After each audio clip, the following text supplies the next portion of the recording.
Bail denied. We can't gamble with people's lives, judge tells lawyer for man accused of cousin's murder. A defendant behind bars for 9 years awaiting trial for the alleged murder of his cousin, for which the main witness, who is also a relative, died violently after being threatened to drop the case, was denied bail by Supreme Court Judge Leighton Pusey on Thursday. The accused, Shane Harris, was charged in 2013, along with Rashid Williams and Andre Miller for murder, illegal possession of firearm, and shooting with intent. Harris and Williams are behind bars while Miller has been out on bail. The three allegedly were behind the shooting death of a man who is Harris's cousin. That murder was supposedly witnessed by the dead man's brother, who provided witness statements to the police, but was later killed following threats on his life, allegedly by a brother of Harris, who is their cousin. Appearing before Supreme Court Judge Justice Leighton Pusey in downtown Kingston on Thursday, attorney Vincent Wellesley, who represents Harris, had asked the judge whether there could be special consideration for the matter to be tried in 2023,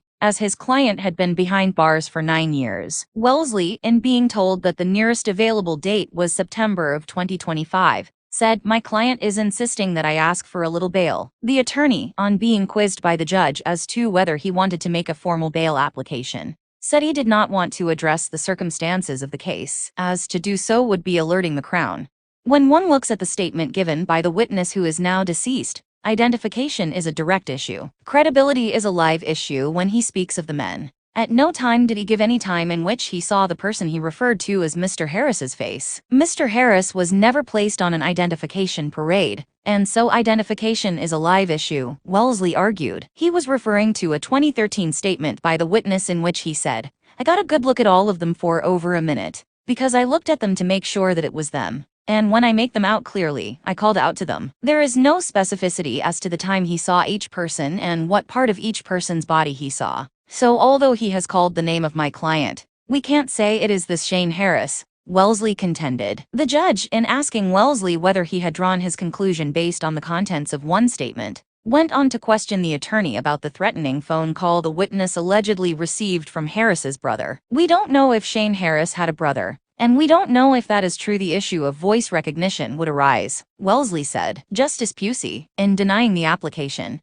said, "I have to take into consideration the fact that the witness here, who is the brother of the deceased, who is the subject of this case, was killed violently and was threatened, not by my client," Wellesley interjected, to which the judge retorted, "Of course not. Not by this Mr. Harris. No, Millard." The witness made mention that somebody called him, and that person purported to be Mr. Harris's brother, Wellesley prevaricated, "who is also named Harris, whom he knows is his relative," the judge pointed out. "You are saying I must reject it because there is nothing else that supports it. You are saying that I must say it is a coincidence that the subject died, that the eyewitness was threatened by someone with a similar name as your client, and that eyewitness has now been killed, and I should happily have Mr. Harris get bail," the judge probed. "That's not what I am saying. Your lordship has not been given anything by the Crown to create a nexus between the death of the eyewitness and Mr. Harris, and someone who purports to be related to Mr. Harris. It was never said," Wellesley insisted. The judge, in pointing out that he could not discard evidence held by the court without counter evidence being provided,